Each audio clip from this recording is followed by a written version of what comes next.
The Drive on your local radio station. We are ESPN Blacksburg, and a good Monday afternoon to all of you. My name is Paul Van Wagner. Brian C. Reed is in the other studio taking your calls at 866-961-1430. 866-961-1430 is the number to call. You can also text us. The AA automatic transmission text line is open and ready to serve you. That number is also 866-961-1430. You ready for this? Oh, yeah. Can't keep my hands to myself. Yes. No matter how hard I'm trying to. Scott Nason. I won't Scott. go to myself. Scott Nason. Scott. I love Scott like a love song, baby. When you're ready, come and get Scott Nason. Scott. Scott Nason. Scott Nason. Scott Nason. Absolutely, let's go. Scott Nason joining us today. How are you, my friend? Doing wonderful, Paul. Good to hear the remix version of my opening. They're very well done. Well, like the added sound effect. every now and again, we like to just kind of spruce things up a little bit, and just for you, we bring out the good stuff, if you will. I appreciate it, Paul, and ready to talk. Well, a double segment today, I'm told. Yeah, we're gonna keep Scott around for two segments because we've got two things that are right in his wheelhouse today to talk about. First of all is the World Cup, the round of 16 going on right now, the knockout round, if you will. And I'm going to bounce around here, and I know you'll be able to keep up with me, but there are a lot of things that I wanna touch on, I want to hit on. First and foremost, I want to talk about Argentina. I want to talk about Portugal. Both eliminated in the round of 16. Lionel Messi, Cristiano Ronaldo, for all of their accolades, for all of the great things that they do in league play, Scott, for some reason, in their careers in the World Cup, man, they just seem to disappear. We've talked about this before. We thought that maybe this year, maybe, possibly, but alas, they disappear.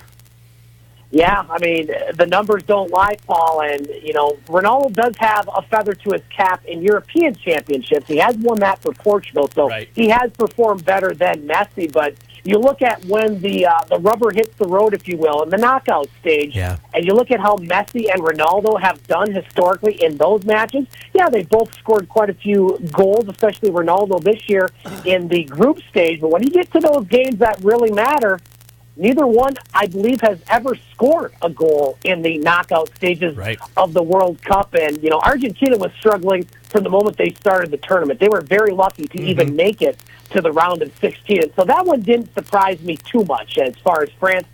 France is a team, much like Brazil, that seems to be getting better as this tournament moves along.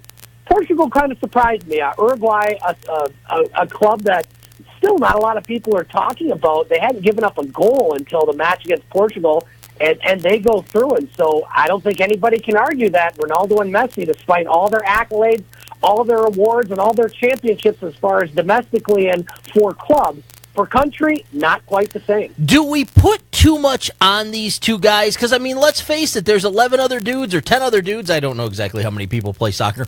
There's a bunch of other dudes out there on the pitch with them, Scott, and at some point, maybe somebody else just needs to step up and help out. Yeah, there is a lot to be said about that as far as, there's a lot of players, and it takes a team effort. We saw that yesterday there with Russia and Spain with a team that was vastly overmatched, and they just got together, they played good defense, and they ended up winning in the penalty kick. But you look historically, especially for Messi and Argentina, there's a guy that's probably still drunk somewhere named Diego Maradona, who did perform and did score in the clutch and did win a World Cup for Argentina back in 1986. When you have a goal referred to as the hand of God, right, you've obviously done it pretty well as Diego Maradona. So, it has happened in the past, Pele among others. But these two guys, they're probably still going to have another chance with this 4 years in Qatar, or Qatar, if you will. But right now, they're got to be scratching their heads, just not getting it done when it counts. You actually kind of teed up my next question, because at 31 years of age, Messi probably will get one more crack at this, but a 35-year-old playing soccer at an elite level is kind of like a 35-year-old playing in the NFL at an elite level. You start to see a little bit of deterioration in the game. What is Messi's legacy when you talk about Argentina at 31, knowing that he's probably going to play one more World Cup realistically? And if the numbers don't go up, which, again, at 35, likely they won't, where do we put him in the world of soccer from a national standpoint? From a national standpoint, it's been a total disappointment. I mean, there's no way you can describe it other than that. They have not won a World Cup. They have not won a South American championship, a regional championship, and the skills will deteriorate. There are very few like LeBron James and Tom Brady who seem to be getting as good, if not better, as age goes. I mean, Cristiano Ronaldo, he's no spring chicken as well at 33, at the top of his game. But again, 4 years is a long time, and you never know with an injury or something else. It's going to be tough, but I think if you're both these guys, you got to come back. I mean, we saw some guys in some matches this weekend that were 37, 38 years old, still doing it pretty well. If there's any two guys that can do it, it's probably these two. Sure, yeah, absolutely. Russia shocks the world, shocks Spain, winning 4-3 on penalties to reach the quarterfinals for the first time since 1970, Scott, back when they were the USSR or the Soviet Union. I still think of them that way. Are you buying Russia right now, or does this Cinderella story come to an end in the quarterfinals with the Russian squad? Paul, the way this World Cup has been, anything is possible. I mean, it really is, as far as teams that are. I mean, you look at that side of the bracket, you have Russia and Croatia in a quarterfinal, and I don't think there's anybody on the planet that had those two guys, or teams, I should say, in the quarterfinals. And Russia plays a very good defensive system. I mean, they were able to hold off Spain. I did not think they could do it, but they got a lucky break there with a handball late in the first half, and they scored on a penalty kick. They had the Spanish goalie had no save during 120 minutes. That shows you how much Spain had possession. They had about 1,000 more passes than Russia, but all you need to do sometimes in soccer is hold your ground. And then once it gets to the penalty kicks, anything's possible. Yeah. Russia, Soviet Union, the Bolsheviks, whoever, have never been in a penalty shootout at any level for country, and they hit all their shots, and their keeper made two great saves. If you saw that last save, you goalies, Paul, I know you'd appreciate this when you just flail the leg out and somehow get a piece of it. He did, and the Russians are through, and what a story that is. I don't think anybody thought they would get to this level, but I would not bet against them, at least in the next match against Croatia, who's also a very good team. Nothing better as a goalie than sticking your leg out, feeling the puck or the ball hit you in the toe and watching it go wide of the net. I can assure you of that. You mentioned Croatia. They also advance on penalty kicks over Denmark. Not a big surprise there, I guess, but what is interesting about that, Scott, is for the second time in World Cup history, on the same day, two teams advance on penalty kicks. The last time it happened, June 21st, 1986, in the quarterfinals. So it is an interesting little turn of events, if you will. Yeah, that match was a coin flip, and the goals were early in the first and fourth minutes. So if you missed the first 5 minutes of action, you missed a lot. And then the penalty shootout. Again, once you get to that stage, it's really anybody's match. And both teams had great netminders, but it was Croatia that gets through. They were my dark horse, and boy, right now, they're looking good to possibly make the semifinals, if not further. That's a good squad right there, and it's survive and move on, much like March Madness ball at this point in the tournament. All right, so I'm going to give you 4 teams. I want to know who you're surprised that moved on and who you're not surprised that moved on. Croatia, France, Uruguay, and Russia. France, definitely not surprised. I thought they were one of the favorites in the tournament. Russia, shocked, to say the least. Uruguay, surprised but not shocked.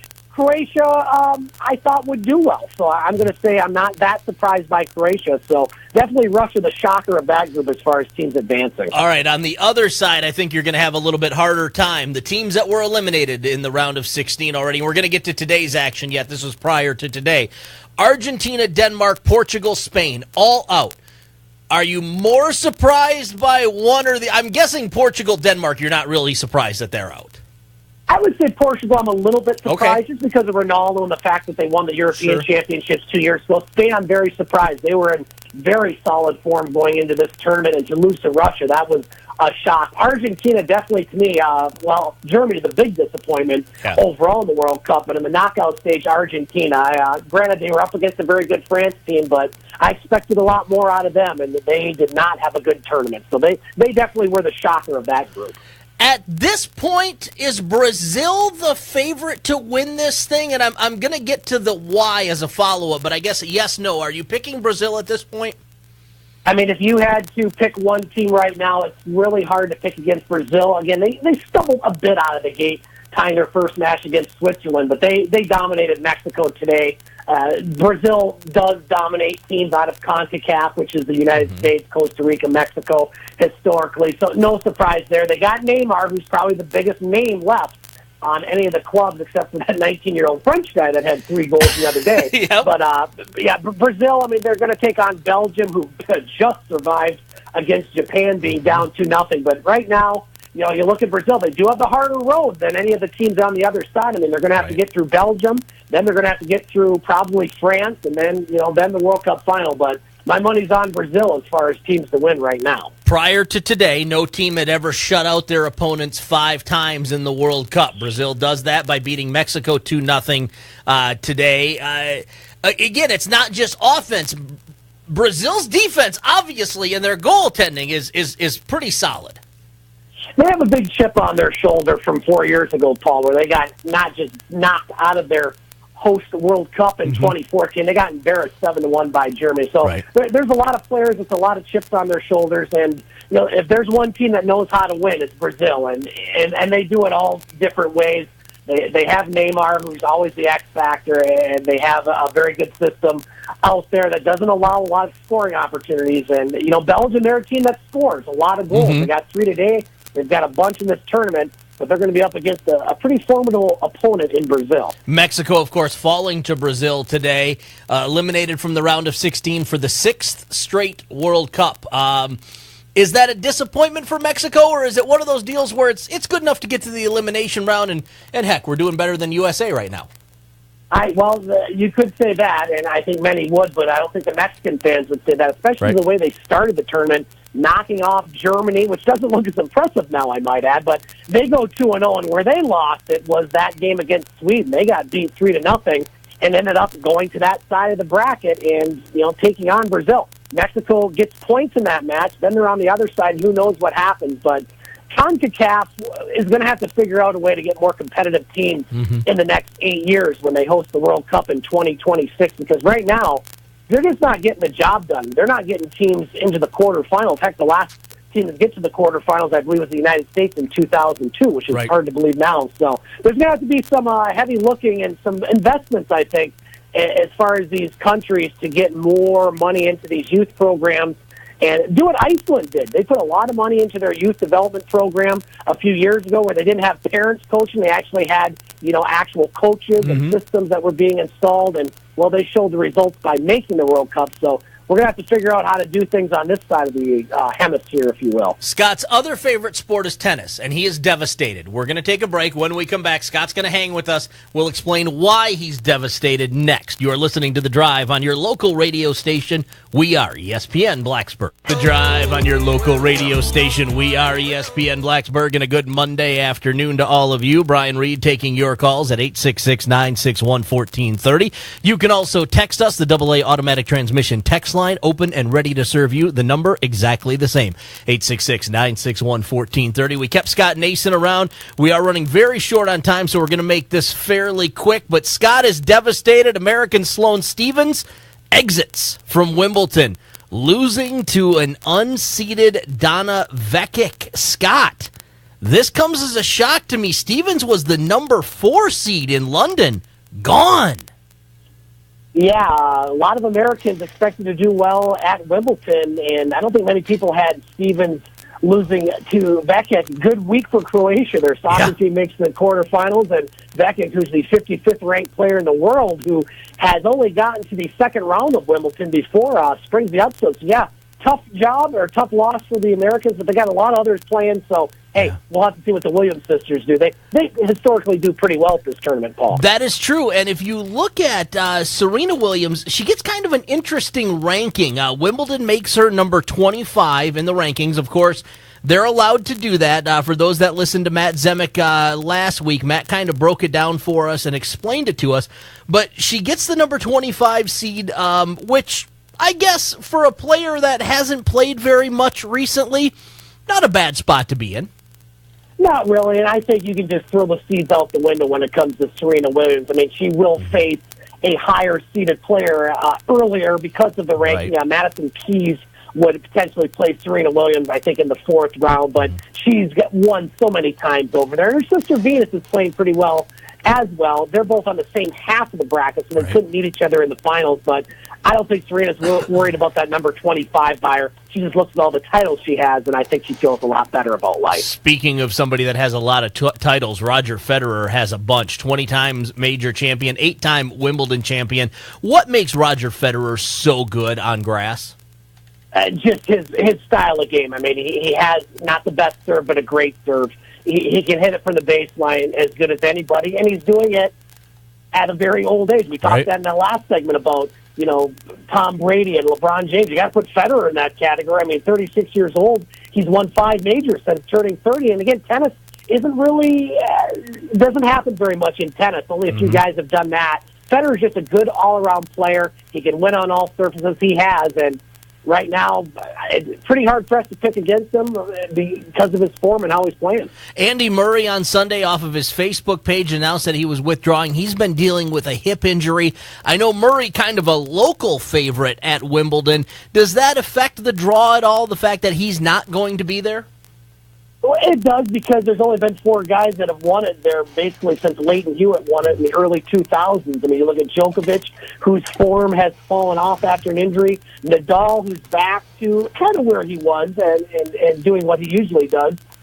But, yeah, I mean, just the fact that there's probably only 3 guys that'll win it now, right? Federer, Djokovic, or Nadal. I don't think Djokovic is playing very well right now. So Federer and Nadal likely probably will be in the final again. Djokovic, though, is a 3-time Wimbledon champion, 11, 14, and 2015, so not that far removed, but you think the injury is going to play an issue for Djokovic moving forward? Yeah, I mean, he just hasn't been in good form as of late, but again, if there's anybody that can get himself in good form at a tournament that, like you said, he's won 3 times, it's Mr. Djokovic, and not having Murray in there will probably help him out a bit, but he's got to pick up his game a little bit. He has struggled lately. No Andre Agassi, no Jimmy Connor. Who should I be rooting for on the Americans from the men's side? I look at Isner, the 9 seed, having been watching over the weekend. ESPN replayed his match in 2010, where the final set was 70-68. I'm not making that up. 70-68 was the final set. I'd like to see him try to break through. Sam Querrey's kind of the other guy. He has had success here in this tournament. I think he made a semifinal a couple years ago. He's the 11th seed. He won his first match. So those are the 2 Americans I'm looking forward to hopefully seeing him make a good run, because, boy, the American men need a good run. It's been a while since they've had a major. I think you have to go back to Andy Roddick quite a few years ago now, before 2006, I think was the year he won it. 2003. Okay, 3 more years before that. There you go, exactly. Scott Nason, where can our listeners hear more from you, sir?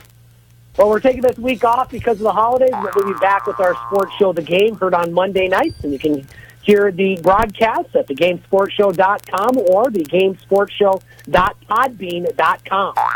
Scott, as always, my friend, I appreciate you doing this with us every single week and dealing with my tomfoolery. I love it, Paul. Happy 4th of July. I will have you know, Paul, that over the weekend, the heat index hit 100, over 100, here in northern Michigan. First time since 2005. You can believe that. Well, and that's part of the reason why I left, because it's been pretty decent here. We'll take it up here. Have a great 4th, All right. guys. Take care, Scott. Thank you so much. We'll talk to you real soon. There you go. Scott Nason keeping us apprised of sports that only he cares about on The Drive.